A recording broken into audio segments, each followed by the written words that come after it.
Faris Ahmed wants to speak. No. Faris Ahmed has something to say.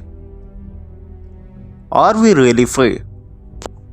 I don't give a solitary and mandatory fuck, and neither should you.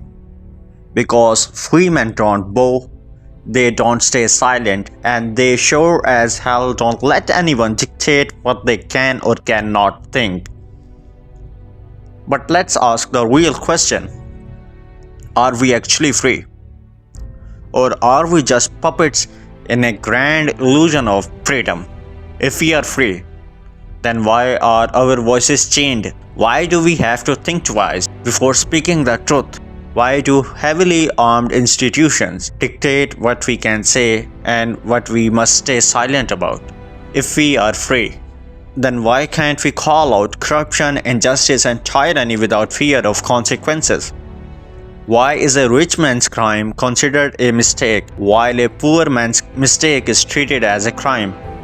Why does the same courtroom deliver different justice based on wealth and power? Why do those who steal billions sit in high offices, while those who steal a piece of bread rot in jail? And let's not forget the biggest proof that we are not free. Look at what's happening in Palestine. Israel is committing an open genocide, murdering innocent children, leveling entire cities, violating every basic principle of human decency. The West, led by the US, funds, arms, and protects this apartheid regime while lecturing the world about human rights and democracy. And what are we doing? What is our government doing? What is our military doing? Absolutely nothing. Pakistan's ruler loves to make speeches, shed crocodile tears, and issue strong condemnations. But when it comes to action, they bow to the very forces funding the slaughter.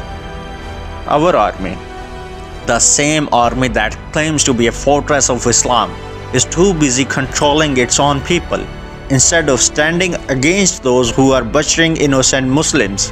Pakistan is a country where truth is dangerous, where questioning authority is a crime, and where the system is designed to keep you weak, afraid, and obedient. They don't want you to be free. They don't want you to think for yourself.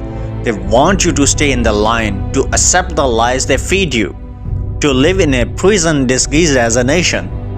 Real freedom isn't just about land, it's about the mind. And until we break these chains of fear, of silence, of oppression, we are nothing more than well-dressed slaves pretending to be free.